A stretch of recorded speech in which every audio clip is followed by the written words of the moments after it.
Eli blinks. Me, he asks. What about Kai? You, Cassia says, and Indy, not me.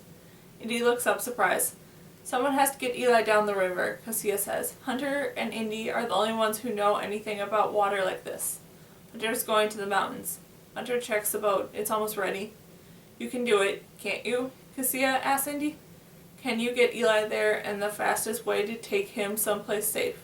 I can do it, Indy says, without the slightest sound of doubt in her voice. A river is different from the sea, Hunter warns Indy. We had rivers and want to the sea, Indy says. She reaches for one of the oars and came wrapped inside the boat and slots of pieces together.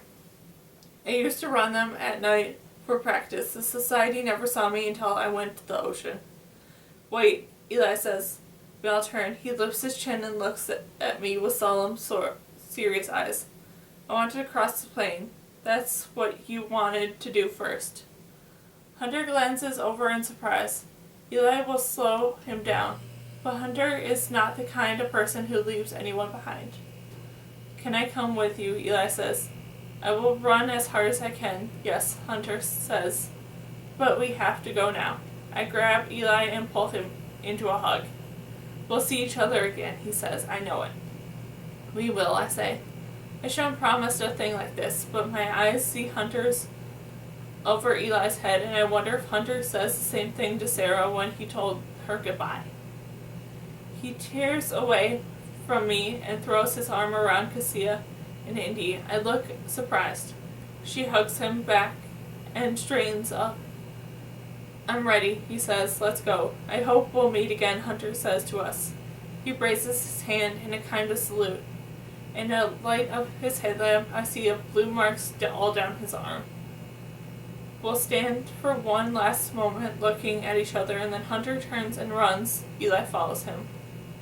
For a moment through the trees, I see the light of his lamp, and then they're gone. Eli will be all right, Cassia says, won't he? It was his choice, I say. I know, she says, his voice soft, but it happened so quickly. It did, like the day I left the burrow, and the day my parents died, and when Vic crossed over. Goodbyes are like this. You can't always mark them well at the moment of separation, no matter how deep they cut. Indy pulls off her coat, and with a quick, sure movement, her stone knife slices out the disc inside. She throws on the ground next to her with a flourish and turns towards me. Eli decide what to do, she says. What about you? Cassia looks at me and reaches to the brush of brain and tears from her face. I'll follow the river, I say. I won't be as fast as you, and Indy will be in the boat, but I'll catch up with you at the end. Are you sure? She whispers. I am. You came a long way to look for me. I say, I can come to the rising with you.